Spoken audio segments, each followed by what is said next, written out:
Hey everybody, welcome to another episode of Memes of the Week. The best thing you can do for this channel is smash that like button like it's your Alabama cousin, so it reaches a wider audience. And now on with the memes.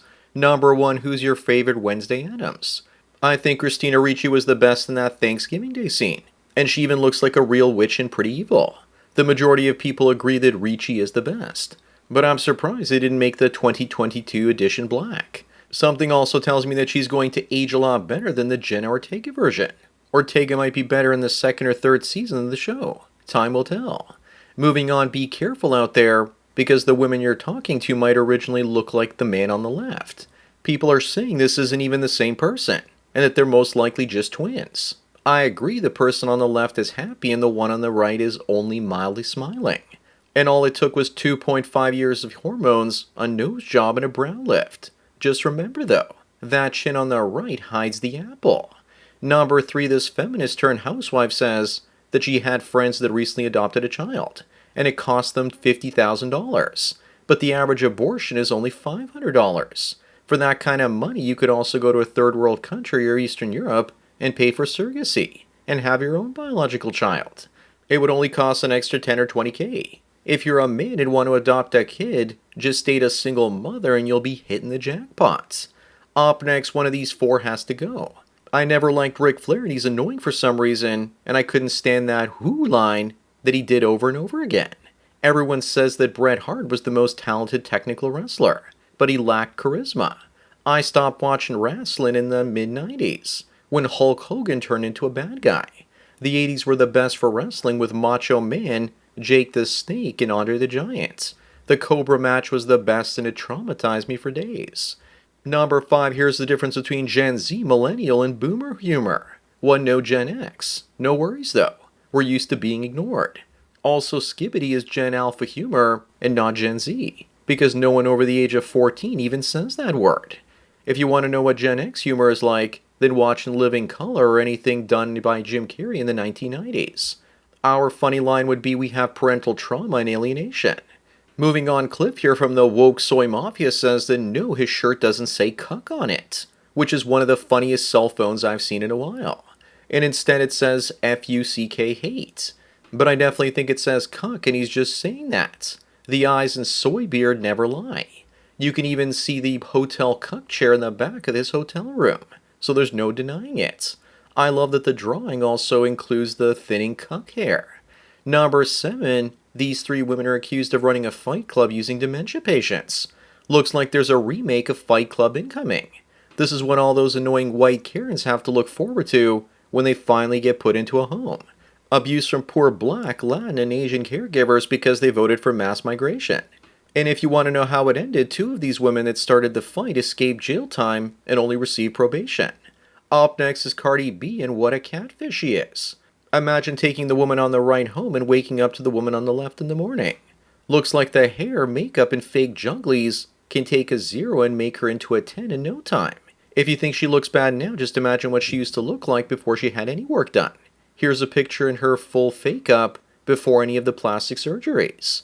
Number 9, this guy's wife passed away and left him with 2 children, and he just found out through DNA tests that they aren't his. He wants advice as to what he should do at this point. Maybe find the real father and drop them off at his house. Or possibly even raise the kids with the biological dad. Don't let them lose both parents in one foul swoop only to be replaced by some irresponsible Pookie or Ray Ray. That sort of trauma will mess them up for life. Moving on is a guy proposing to his girlfriend, and would you just look in the face of that guy in the background? He's not impressed at all. And he looks super annoyed because this ruined his already overpriced brunch. I guess he also knows that his girlfriend will be talking about it all day. Instead of looking upset, he should have just been laughing because the dude up front is wrecking himself.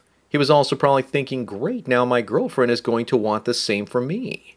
Number 11, Tanya Maslany is pissed off because Ryan Reynolds left her scenes from the She-Hulk on the cutting room floor. Now she's suing Disney because of it. I was waiting for She-Hulk to be featured in Wolverine and Deadpool, and I was disappointed when she wasn't in it. Said no one ever except Tatiana. Good job, Ryan. You're a national treasure in Canada. You stole a woman's attention. But she won't be able to sue because they still ended up paying her. Up next, someone says that it's almost 2025 And can we just normalize women proposing to men? Notice how the women in the picture for the most part are proposing to Chads and Tyrones. This will never be the norm for beta males because women would never risk the embarrassment of a substandard man turning them down. Also, are they buying their own rings when they propose and then putting them on their own hands when you say yes? I hope these Tyrones said no. Number 13, speaking of Canada's national treasures, here's Don Cherry. He was fired from CBC from national television for saying that immigrants to Canada don't love this country. And 5 years later, immigrants are chanting death to Canada. He also wore the coolest sports coats with high collars and was politically incorrect. That's why the woke Canadian media fired him, because he's their example of toxic masculinity. So they basically had to cancel him. To the woke, even the truth is offensive these days. Moving on, do you agree that corn is free because you pay for it with your soul? I don't think so. I think it frees men from making bad decisions with women because before corn, we never had post-nut clarity on tap. Plus, we get to look at attractive women doing it and not the fat female winos. The corn watching will continue until women lose weight and their femininity improves. The right wants to ban it so that more men get married and turn more women into conservative voters. That's their agenda. Number 15 is a relationships explained meme. But I don't agree that the dumb woman with the smart man will lead to pregnancy. Not if the smart man always remembers to put on his Jimmy hats. Also, it depends on the race and socioeconomic status. But it's true that less educated dumb people have more children. One of the causes for fertility rates crashing can be linked back to literacy. If you want women to have more kids, then now you see why the Taliban banned women from going to school and learning to read. Up next, here are the queens of the early 2000s, Britney and Christina. Doesn't it feel strange seeing women that look like this without any tattoos? But looking back now, I realize that they were mid, even by the standards back then. Britney was more popular because she was better looking even though her music was mostly awful, and she lip-synced her performances. The best advice is to stay away from women like this that have been groomed for showbiz. Number 17, let it sink in that Barron Trump is 6'9", and I bet that many women will say that he's now too tall. Remember guys, he's 18 years old and possibly still growing. This is what happens when you have a kid with a Slovenian woman where the average height of men is 6 feet tall. You know he's going to be running for politics one day, and remember that he's the real Trump Tower. If he would only hit the gym, we would see a Trump in the NBA. Moving on, these two games are 9 years apart, and it looks like female game developers destroyed the new booty view of Harley Quinn in the next one by putting a bat over her butt crack and making her less curvy and getting rid of her bubble butts. I guess we should all just be grateful that Harley Quinn didn't transition into Harry Quinn. And regardless of covering her head, the downgrade in graphics quality is just plain awful. Looks like gaming peaked in 2015. Number 19, during the election, the Demon Rats posted a photo of Kamala wearing a McDonald's uniform to prove that she worked there while younger. The only problem is that that's not her and they photoshopped her face onto somebody else's body.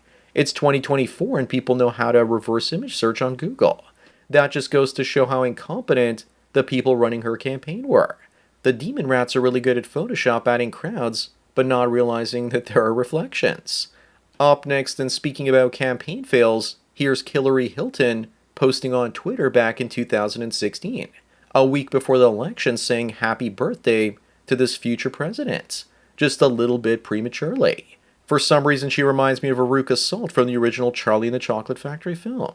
Just by the looks of that kid's face, you know that they'll grow up to be a total monster. Number 21, this 6-year-old kid became a super young felon by trying to end his teacher. He was boasting about ending her and saying that he shot the bitch dead. He also wanted to set her on fire.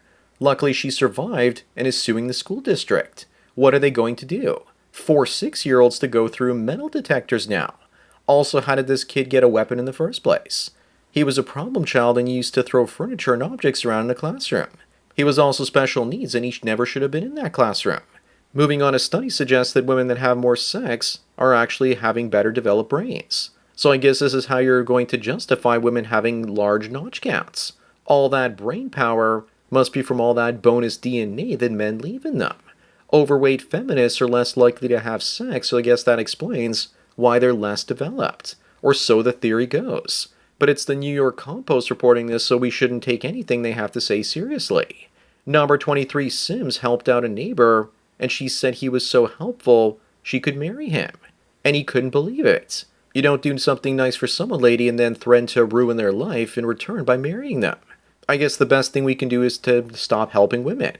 Women also seem to like to take your freedom away in exchange for more responsibility and lots of yapping. Not to mention no time to yourself. What's the difference between your dead friends and your married ones? You can go see the dead ones. Also, here's a picture of that neighbor seeing this post. Up next, we all know women love to monkey branch to men with more resources, looks, and status. Always trying to trade up. And speaking of monkeys, this guy says that if money grew on trees, women would date monkeys. Either that or squirrels. But why don't they just go over and pluck it themselves? Oh, that's right. Why do something difficult when you can get someone else to do it for free? Number 25 and the last one, I hope you haven't thrown up your breakfast yet, because this one will help you do it. This individual says them can't get a job because of Trump. But that's okay, because OF is always hiring. And I'm sure that there'll be some simps out there that'll support a woman like this because they're into hairy girls. But I also know for sure that they'll also hire her at the Key West Pirate Bar. All she needs is a parrot on her shoulder. So that's it for another Memes of the Week. Please give this video a like to push it up in the algorithm and so new viewers can find it. If you enjoy this series and want me to keep making it, then donate at the PayPal and subscribe star links below. Anyways, enjoy the rest of your day, and cheers.